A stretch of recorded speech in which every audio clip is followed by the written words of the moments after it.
Buenos días, en esta ocasión vamos a presentar el tema de plasticidad. Somos el equipo número 4 que está conformado por Javier, Candelaria, José Rubio, Germán Ismael, Irving Isaac y su servidora Luz Andrea Flores.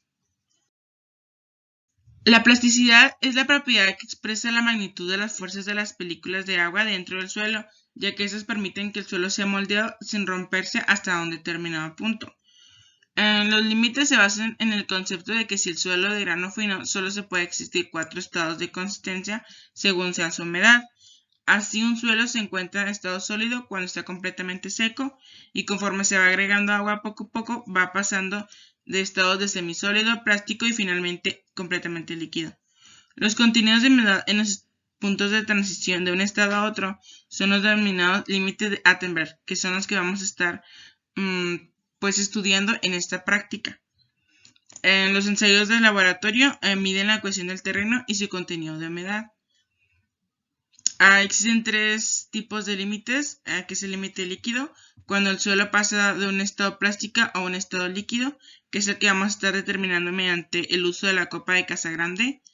El segundo es el límite plástico, cuando el suelo pasa de un estado semisólido a un estado plástico.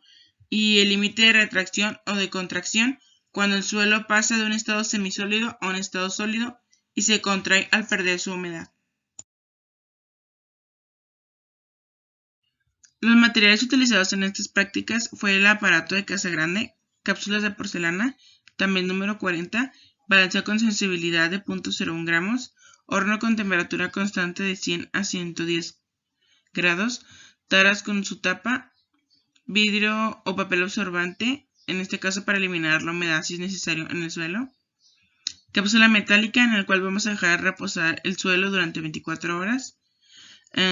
Lo que son los vidrios del reloj para poner las muestras en el horno. 2 plaquitas enrasadoras para eliminar todo el material que sea innecesario. Y un gotero. La primera práctica que realizamos es la equivalente a humedad de campo, en la cual buscamos la humedad mínima requerida para que una gota de agua sea colocada en la superficie del suelo. Dicha gota debe durar 30 segundos en la superficie del suelo para decir que estamos en la humedad mínima. Si la gota dura menos, nuestro suelo aún está seco, y si dura más, nuestro suelo tiene más humedad. En el procedimiento se colocan 500 gramos de material que pasa para la malla número 40. Después de esto lo introducimos dentro de un vaso de aluminio donde le vamos a añadir agua y lo vamos a dejar reposar durante 24 horas. Una vez dejado el suelo saturado durante 24 horas, vamos a extender completamente el suelo, dejando una superficie tersa sin aplicar mucha presión. Con ayuda de un gotero vamos a dejar caer una gota de agua. Si el brillo desaparece antes de los 30 segundos, nuestro material aún falta de humedad. Si pasa de los 30 segundos, nuestro suelo tiene demasiada humedad. Vamos a repetir los pasos una y otra vez hasta que logremos que nuestra gota dure los 30 segundos aproximadamente y se elimine el brillo que se encuentra en el suelo.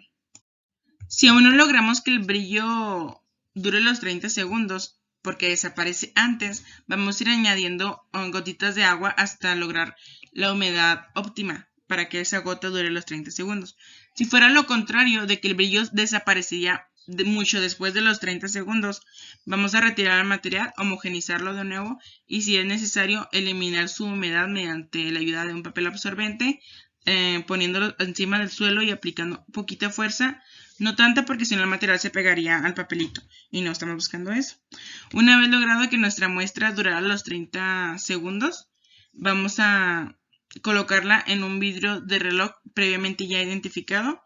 En estas ocasiones no necesitamos identificarlo al 100 porque solo estamos haciendo una muestra, pero en dado caso que fueran muchas, es necesario tener la identificación de cuál es esa muestra para tener orden de todo eso. Lo vamos a llevar al horno durante 24 horas y se registrará de nuevo su peso. Los datos que obtuvimos de esta práctica fueron el peso de la muestra húmeda y el peso de la muestra seca. La fórmula que vamos a utilizar es peso húmedo menos peso seco entre peso seco por 100. Ya una vez colocados en la fórmula obtenemos que son 3.2175% del equivalente de humedad.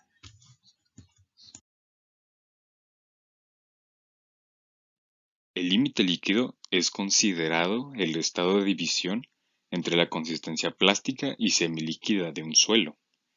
Primeramente, se separa el material que pasa a la malla número 40. Se toman 100 gramos de este material y se mezcla con agua hasta que tenga una consistencia pastosa. El material se coloca en la copa casa grande como se observa en el video, procurando que tenga un espesor de 1 centímetro. Este material se divide en dos partes iguales, utilizándose el ranurador con movimientos suaves. La copa Casagrande se configura a 2 golpes por segundo y se deberán contar los golpes necesarios para que se cierre el fondo de la ranura. Si la ranura se cierra antes de los 10 golpes, se debe de mezclar con agua la muestra y repetir los pasos. Una vez lograda la correcta unión del fondo en los golpes establecidos, se toman 10 gramos, se anotan su peso y se determina el peso seco. Una vez determinados los pesos húmedo y seco, se procede a utilizar la siguiente fórmula, para así determinar el límite líquido de dicho suelo. El límite plástico es el estado de división entre la consistencia plástica y semisólida de un suelo. Se toma la mitad del suelo utilizado en el límite líquido, procurando que se acerque a la humedad óptima. El suelo se amasa con las manos hasta que se forme un cilindro de 3 milímetros de diámetro de 15 a 20 centímetros de largo. Repetir este proceso cuantas veces sean necesarias para que la masa pierda humedad gradualmente por evaporación hasta que se endurezca. El límite plástico se alcanza cuando el cilindro se agrieta al alcanzar los 3 milímetros de diámetro.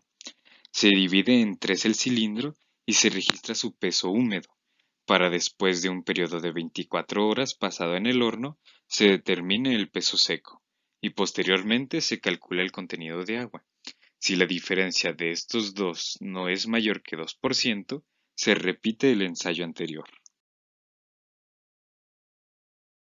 Una vez determinados los pesos húmedo y seco y verificado la correcta diferencia de porcentajes húmedos, se procede a utilizar la siguiente fórmula, para así determinar el límite plástico. Y a su vez, con los límites líquido y plástico ya obtenidos, por medio de una diferencia, resulta el índice plástico. El límite de contracción lineal es el límite en el cual una reducción de agua ya no ocasiona una disminución en el volumen del suelo. Para esto, se toman 30 gramos del material que pase en la malla número 40, procurando agregar agua hasta que la consistencia sea parecida a la del suelo utilizado para determinar el límite líquido. Una vez conseguida la pasta, se llena un molde metálico en 3 capas, aplicándole 20 golpes a cada una, y terminado esto, se enrasa quitando el exceso de material. Se pesa el molde con material, se nota su peso y se determina de igual manera el peso seco, dejando la muestra en un horno por un tiempo no menor de 24 horas. Después de esto, se anota la longitud final del material dentro del molde.